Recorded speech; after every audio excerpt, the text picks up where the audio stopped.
Welcome back. River of January is the 20th century story of a pilot flying over North and South America and a dancer on her way to success on countless stages and how they eventually find love in Brazil. Today I'm joined by author Gail Chumbley. She had this true life love story fall into her hands after she married the son of the dancer and the pilot. Gail, thank you for joining me today. Thank you for having me. So tell us more about how you came upon this story and why you decided to write about it. Well, when I married, my husband brought with him this story, and this vast archive came out of it, and it ended up being a connect the dots, and the story itself magically rose from all the evidence.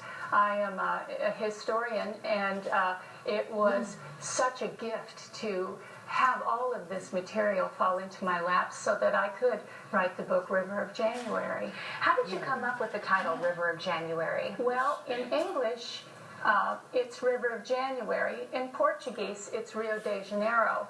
And that is where my lead characters met and fell in love. It's a beautiful cover. So you were telling me that when women and men are both enjoying this book, you say that it's a love story but not a romance. Can you give a little bit more into the plot of the book? Absolutely. I covered the story in a historical background, and what it tells is of a young man who left his rural beginnings in Virginia and becomes a pilot in 1927.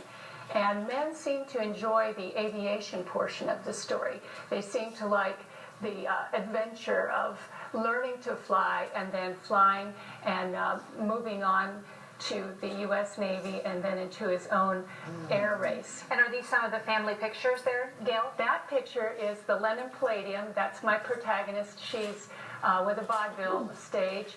And that is the French legend Mistinguett. And that is Chum, the aviator.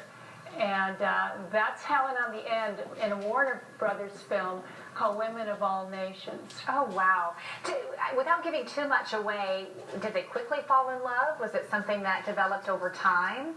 Or do you not want to give it away? Well, I will tell you that for him it was love at first sight.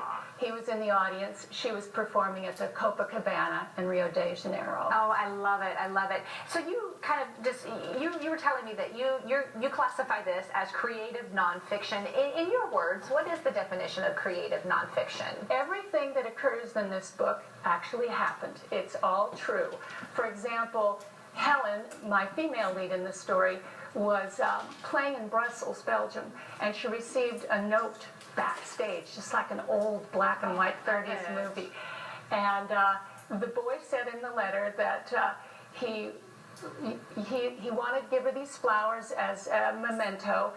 And when I wrote that particular scene, I wrote it as it was described in that letter. To me, that speaks of authenticity, and I wanted to keep that authenticity all the way through the book. And you were saying this took you about 3 years About 3 years to write, and I'm working on the sequel to it right now. Okay, so again, the book is called River of January. Gail, where can we buy the book? You can find it at Rediscovered Books here in Boise. It's also available on Amazon. It is available on Kindle, and you can also come to our website, which is www.river-of-january.com. Okay, so it does have dashes in the name. Yes, there. It does. Okay, so Gail Chumbley, thank you so much for coming on and sharing the story of River of January. I'm thinking this would make a great local Christmas gift for folks. I like that. All right, Gail, thank you. We'll be back with much more of the news at noon.